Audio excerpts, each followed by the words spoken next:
Isang lola sa Davao City ang suspect sa pagpatay sa kanyang kasambahay. Natuntun siya dahil sa kuha ng CCTV at mga bakas ng dugo mula sa kanyang bahay. Yan at iba pa sa spot report ni Rafi Tima.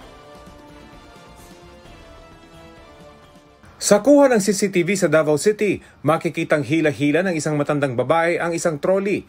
Nakabalot ng trapal ang karga nito. Lumalabas na ang hinihila niya, dugo ang bangkay ng kasambahay na si Sheila Hanaay Lagsaway na natagpuan sa gilid ng kalsada sa isang subdivision. Dahil sa mga patak ng dugo sa kalsada, natunto ng bahay ng suspect kung saan nakita ang trolley.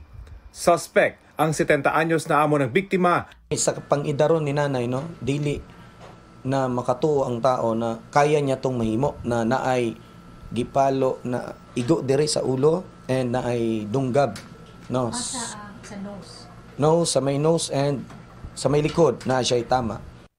Inaresto ang suspect na nahaharap sa reklamong murder. Wala pang pahayag ang suspect na may Alzheimer's disease umano. Posible raw na may iba pang sangkot sa krimen.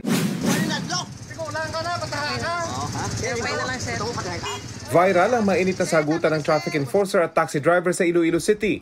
Sa post sa social media ng taxi driver na si Wilmer Cadano, sinabi niyang habang patawid siya sa intersection, biglang sumulpot ang galit na traffic enforcer na sinipa pa raw ang kanyang taxi.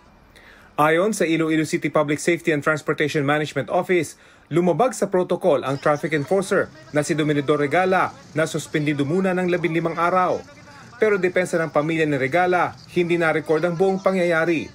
Nagdire-diretso raw sa intersection ng taxi driver kahit hindi pa nagsisenyas ng go sa Regala, kaya niya pinahinto.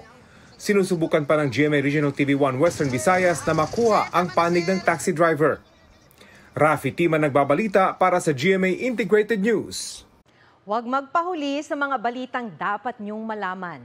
Maaaring mapanood ang State of the Nation at iba pang newscasts sa youtube.com/GMA News. I-click lang ang subscribe button. Sa mga kapuso naman abroad, maaari kaming masubaybayan sa GMA Pinoy TV at www.gmanews.tv.